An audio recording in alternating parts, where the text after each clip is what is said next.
Alright, working on a little Briggs again, little Model Y, and I think earlier in one of the videos I said this is a 1934, and it's actually not. It's a 1936. You know, because I was looking at the numbers here. I don't know. There you go. You guys can see it now.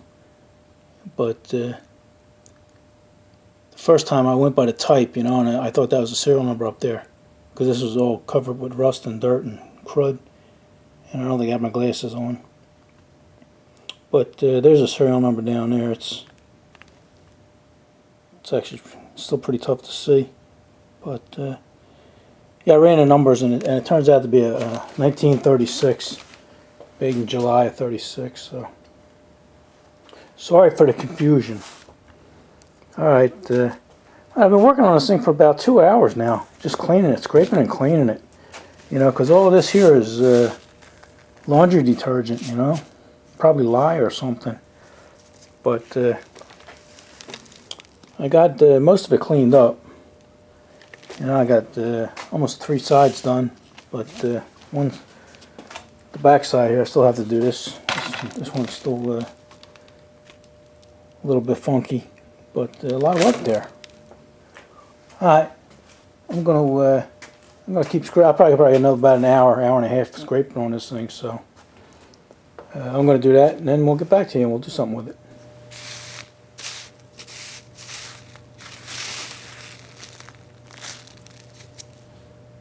Alright, we were done cleaning it up there. I must have spent 2.5 hours on there cleaning off that detergent, lye or borax. I don't know what it was, but it was on there pretty good. You know, I think instead of putting this in the degreaser, I think I might put it in water first, and see if it'll take any more of that stuff off. You know what? Let me see if I turn this light on. Is that any better for you? There we go. Alright, but for now, we say we try to take them valves out, see what they look like. Also, I soaked this a couple times, you know, for about a day or so, maybe 2 days, and I'm going to try and take that out. It's funny that, you know, this whole engine is pristine all around here and everything, no pits, no rust, no nothing, except for this little quadrant right here, you know, near the exhaust pipe, and you see it's like pitted. Not bad at all, but that's what happened with that bolt there. You know, that bolt, whoever tried to take that out, there's no way they were getting that out. Let me see if I can get out of your way. You know, that's pretty secured in there. So I think what I'm going to do before I even try and take it out, I'm going to cut that off. You know, because that might be the only thing holding it in. So we'll try that. Then I think you know, that's 3/4 of an inch here too. So I'm going to put that in the drill press, see if I can drill that as straight as possible.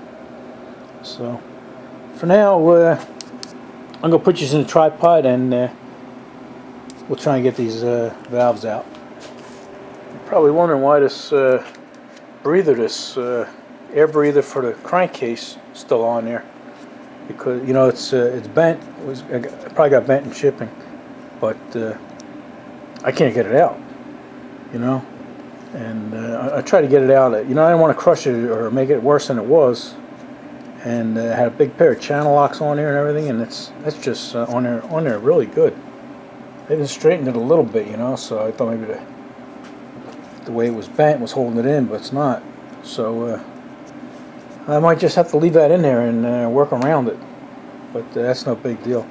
You know, I'll straighten and do the best I can, but it's a shame. It would have been nice to get that out of there. Alright, I got you propped up here, and I even propped the engine up here, put it on blocks, and pointed up towards the light, so maybe we can show you what's inside this thing. But you're going to be behind me. I'm going to try and stay out of your way, but we don't know how that's going to work. Let me zoom in here, let me bring you in.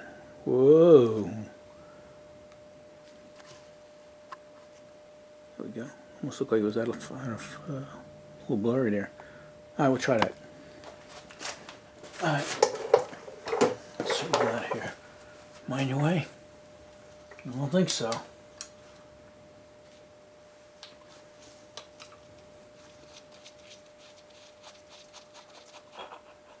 Okay, it's not bad. It was loose.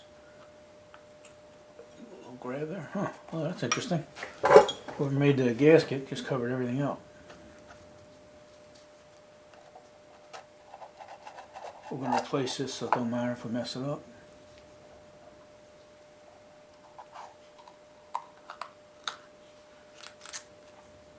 Oh, yeah, I was going to say that'd be a good place for a cereal box. You guys like using that. Can't tell what that says, but looks like it came from some kind of box. I'll try and decipher that later.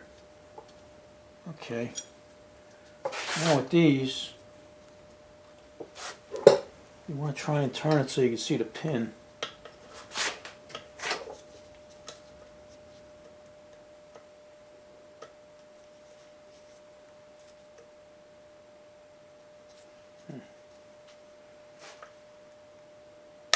Yeah. I got a flashlight so I can see. I've never been inside one of these. They might not even have pins. Huh. Yeah, I don't see what's holding them in, so let me get a look at that. Alright, yeah, we had a little change of plan here. Like I said before, I've never dealt with this kind of engine, and I just assumed that they had pins in there like the 5S's, because you know, this is an older engine. But the funny thing is it's the valve springs are held in like just the same way they are today. You know, the modern way. I had to even, let me turn you around here so I can see you. I even had to bring out a modern material wrench here, or a valve spring compressor to take them out. And they're strong springs. That's surprising. But this is a bigger engine I'm used to working on. So I had to compress that. And then,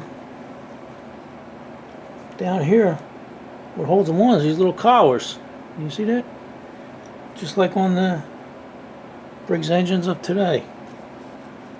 So, we did run into another problem here. This is the exhaust valve, and it is kind of sticky, but I'm able to get a pair of pliers on the stem here, the top of the stem, and sort of work it out.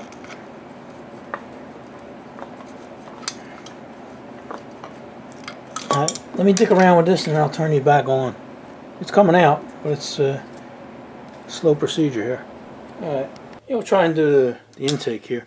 Yeah, the exhaust, I can't believe how strong that spring is. It's crazy. Look how big it got. You know, that's how expanded that thing was. Like I said, I'm not used to these engines. Never dealt one before. But yeah, what I do is I put a screwdriver back there so I make sure that my little tool here is a good tool for you guys to work on BRIGGS engines or any kind of engine really. And I didn't know I was going to use it on this, but anyway, that way I know that gets on the top of that spring.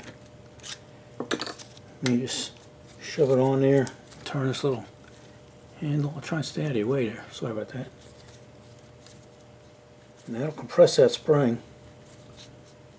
Compress as far down as it'll go. Oh, it slipped off the bottom. I don't know if I can get that. I might be able to. Nah. Let me get another grip on it. Alright. Yeah, I had the bottom clamp here. You have these little screws here to tighten down. You know, that'll hold it in place for you. And I didn't have that screwed in. You probably didn't see that, but the bottom one already fell off. And you just get in here and push the other one out of the way, and that valve should come out. There we go.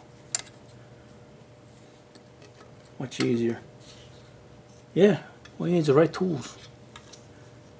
You know, I'll put a link in the description for you guys for this. Like I said, I don't think it's more than $12 or something like that, but it's been a long time since I bought this. So I like to get these out of there as fast as possible because you don't know if that's going to spring out of there or jump out of there. Springs are funny. Alright, let me clean this area up here and I'll see where we'll go from here. Alright, I found something interesting. You know, usually a valve spring, the intake is a lot weaker than the exhaust, and these both seem to be identical. You know, they're the same length and everything, and the coils themselves are the same size, and they feel about the same tension. So I'm not sure if that's supposed to be that way or somebody did it. Also on the valves themselves, there's no marking for exhaust. Usually they'll have an I on there or an EX for exhaust, an I for an intake or something, but these don't have any markings at all. I'll probably mark them myself, but I can check the part numbers and see, you know, see what they call for, you know, if they're different part numbers. But from the looks of it right now, to me they look identical. So, all right, interesting. We're all learning. We're all learning on this engine. All right, all right. I got to strip down, I think, as far as I'm going. Like I said, I'm leaving that air breather on there. And I'm not going to take the cam out. I usually take cams out, but this one here, I don't know if you can see that, but this one here is in perfect condition. You know, same with the tappets. Everything is so tight and clean. I don't think this engine's seen much service at all. But we're gonna leave them in there. And a few of you guys are wondering where you get a magnetic screwdriver at, and you actually make it yourself. You know, you can take any screwdriver, and with this little tool, I don't know how much it is, probably $5-10 or something. I don't know. I'll leave a link for it. But you see, like right now, that same screwdriver I used isn't magnetized at all. Where's this one? And you use this, and it says positive and negative. If you want to magnetize it, you just rub it in there, and then you're magnetized. You don't want to magnetize no more, you put it on the other side, and it takes the magnetism out of it. Look at that. But you can put any screwdriver you want in there, and that comes in handy, you know. Like you get a Phillips head screw like that, and you want to stick it in somewhere, you just put it in there and it's all ready to go. And then sometimes, you know, you forget to do it, and it's pain in the neck, because, you know, when you lay your screwdriver down, it's picking up all the shards and grinding stuff, so you got to remember to demagnetize it. So there you go. Like I said, good tool to have. Cheap, good, and comes in handy. Alright, I'm going to take this over. I'm going to grind this. I'm going to leave this on the table right now and grind the back off of this. Where'd it go? There it is. I'm going to grind the back off of this bolt here. That might be the only thing keeping it from coming out. Alright. Alright, I started drilling there. Put a little cutting fluid on there. Tap magic. And this bolt was hard, you know. I actually when I center punched it, I used this thing here. It's a hardened pin, and man, it was really beating it up. It was blunting it, so it made me think that bolt was hard. I think it may be harder than normal, but it seems to be drilling okay.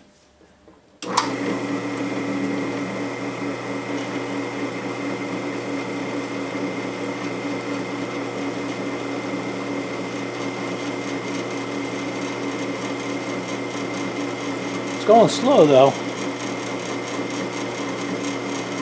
It is about 3/4 inch bolts, so I'm going to turn you off and turn you back on towards the end. Alright, we're getting close to the end here, so let's see how it goes.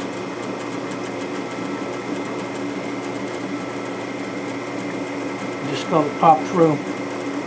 There we go. Alright.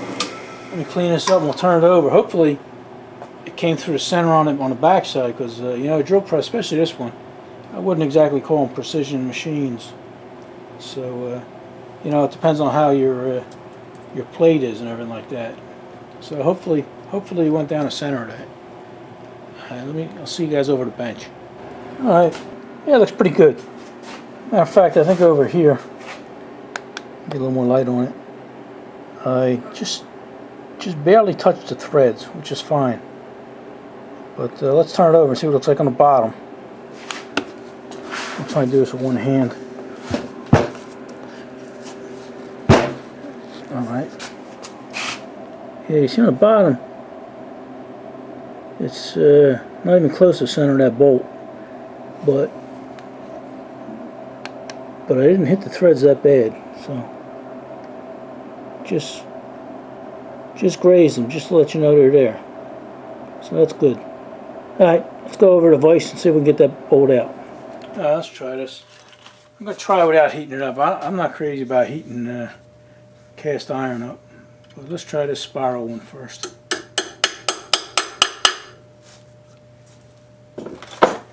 Remember, we're in this together, right?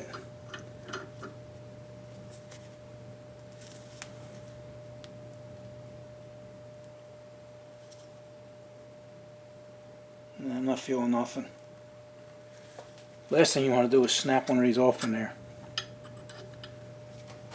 Give it one more try and then we'll heat it up.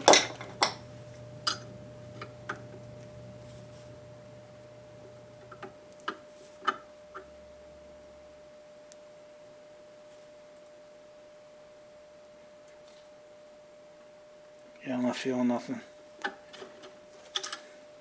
Not feeling anything give.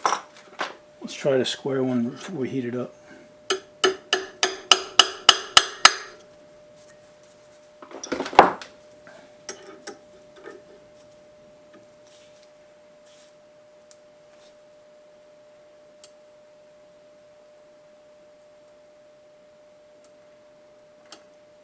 Something's spinning, but I think it's just the easy out. Yeah. Alright. I'm going to heat that up and then we'll try it again.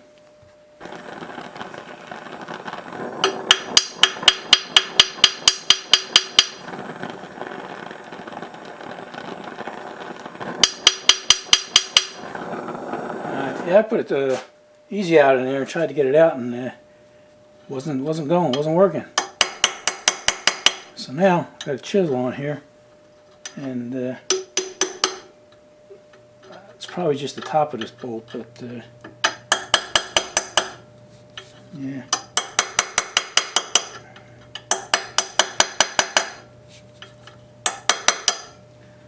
Yeah, I'm going to chip as much of that out as I can, and then we'll soak it with some aerocruyl and hope that works.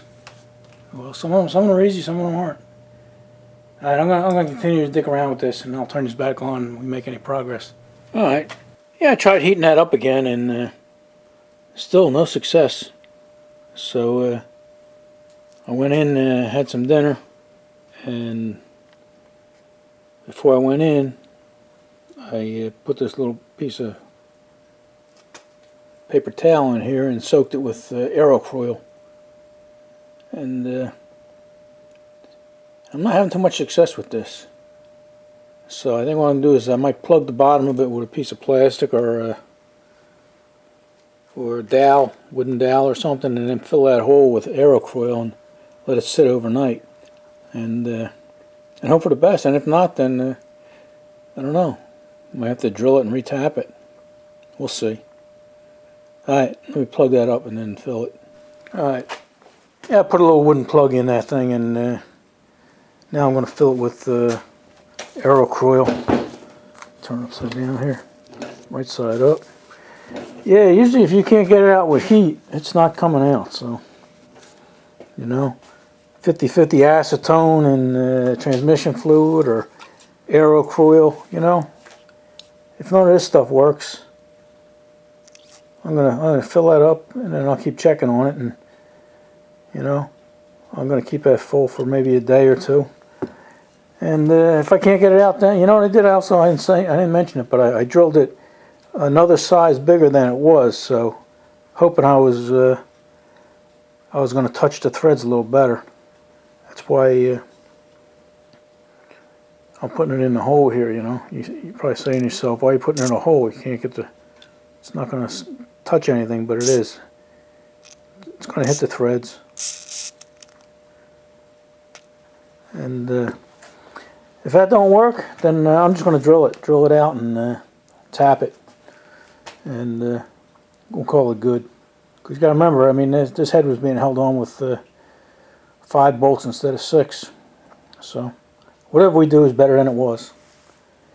Alright, besides me getting disgusted, this video is probably going to get pretty long. So, alright, we'll see you guys in the next one.